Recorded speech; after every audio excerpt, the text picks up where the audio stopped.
নমস্কার আমার মিষ্টি বন্ধুরা, কেমন আছো? আমাদের মিষ্টি দিদি আগের থেকে অনেক ভালো আছে এখন।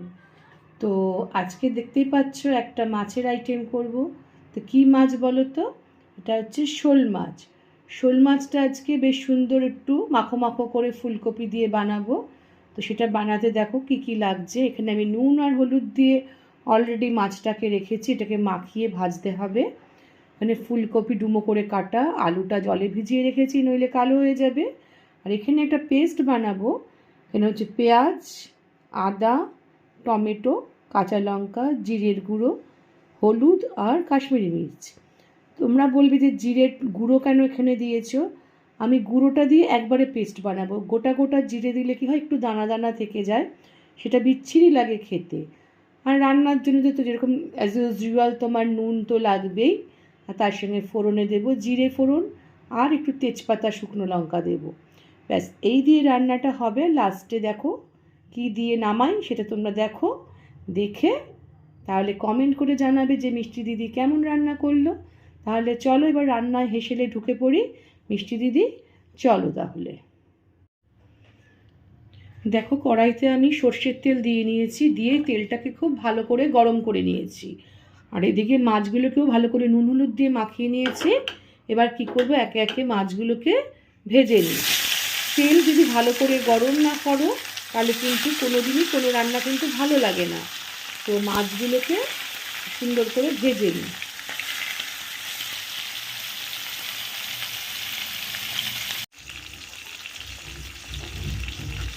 তেল যেহেতু ভালো করে খুব সুন্দর গরম করে মাছটা ভাজা হয়, দেখবে মাছটা কিন্তু তাহলে কড়াইতে লাগে না। দেখো কি সুন্দর ওই পিঠ ভাজা হয়ে গেছে এক প্রকার। তো এই পিঠটা দেখো কোনো রকম কড়াইতে কিন্তু আটকায়নি মাছটা, দেখতে পাচ্ছ কি ইজিলি উঠে যাচ্ছে মাছ।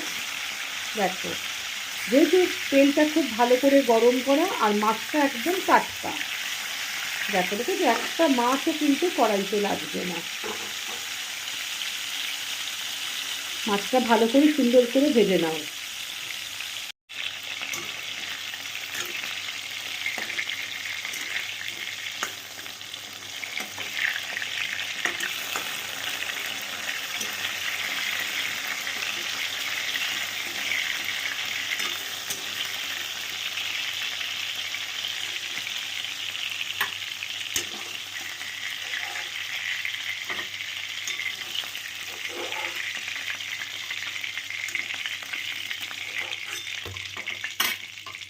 এবারে কি করব, এই তেলের মধ্যে আমি ফুলকপিটাকেও ভেজে নেব।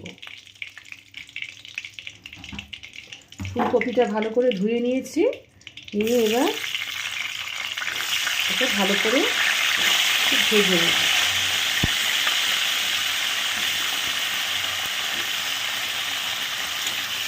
ভেজে করলে না তার সেই ঝোল বা যে কোনো জিনিস খুব ভালো স্বাদ হয়।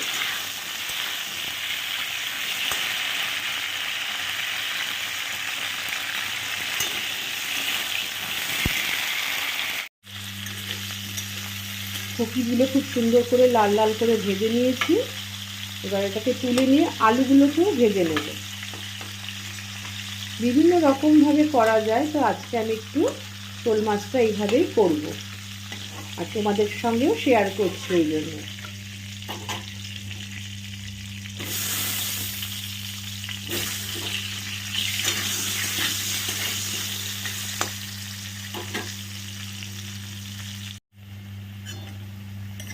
আর আলুগুলো দেখো লাল লাল করে আমি ভেজে নিয়েছি।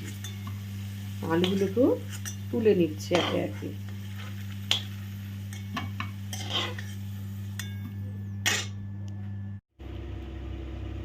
প্রত্যেকটা জিনিস তেল থেকে তুলে নেওয়ার পরে এবার কি করেছি, কড়াইতে আর একটু তেল দিয়ে নিয়েছি, নিয়ে একটু জাস্ট ফ্লেভারের জন্য আমি দুটো শুকনো লঙ্কা দেব।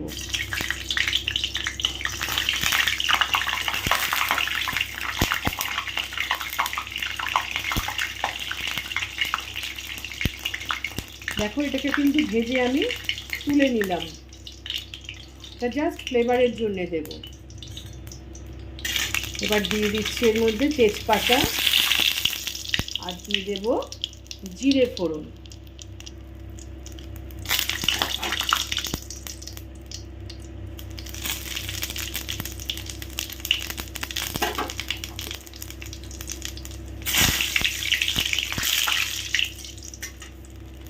আর যে মশলাটা করে রেখেছিলাম সেই মশলাটাও দিয়ে দিচ্ছি।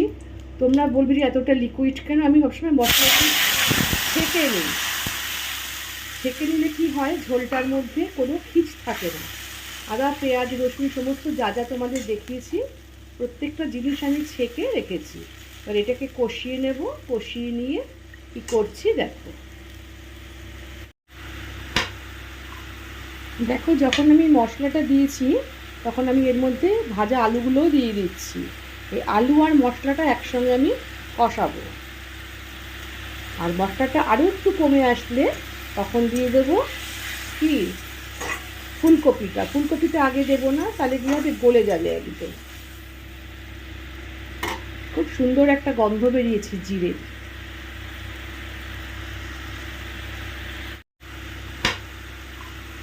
দেখো যখন আমি মশলাটা দিয়েছি তখন আমি এর মধ্যে ভাজা আলুগুলোও দিয়ে দিচ্ছি। এই আলু আর মশলাটা একসঙ্গে আমি কষাবো। আর মশলাটা আরও একটু কমে আসলে তখন দিয়ে দেবো কি ফুলকপিটা। ফুলকপিটা আগে দেবো না, তাহলে কী হবে, গলে যাবে একদম। খুব সুন্দর একটা গন্ধ বেরিয়েছে জিরে।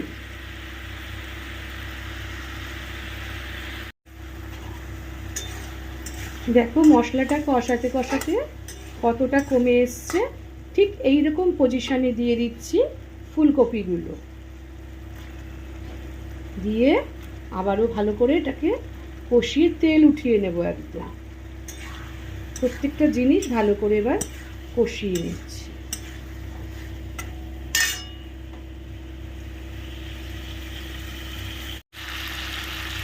দেখো কি সুন্দর তেল উঠে গেছে, দেখতে পাচ্ছ কষিয়ে। আলু ফুলকপি প্রত্যেকটা জিনিস ভালো করে কষিয়ে নিলাম। কোনোটার কোনো কাঁচা গন্ধ আর থাকবে না। এবার দিয়ে দেবে আন্দাজ মতো জল, ফুলকপিটার আলুটা সেদ্ধ হওয়ার জন্য।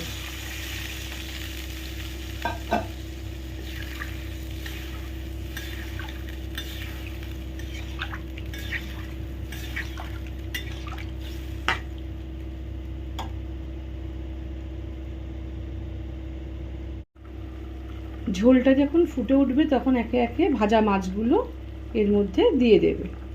দিয়ে যে যেরকম মেজারমেন্টে ঝোল রাখবে সেই হিসাবে রাখবে। আলুগুলো সেদ্ধ হওয়ার দরকার আছে, তো জেনারেলি আমি একটু মাখো মাখো করেই ঝোলটা করব।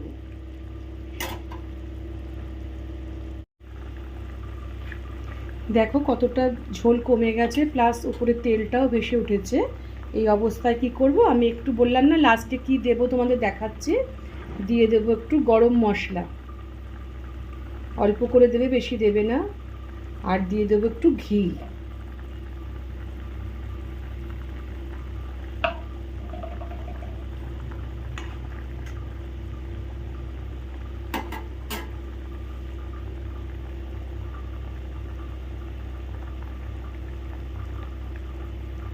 দেখো আমার কিন্তু শোল মাছের কালিয়া বলো বা কষা বলো বা রসা বলো যাই বলো না কেন, যে যে নামে বলবে, আমার কিন্তু ফুল রেডি।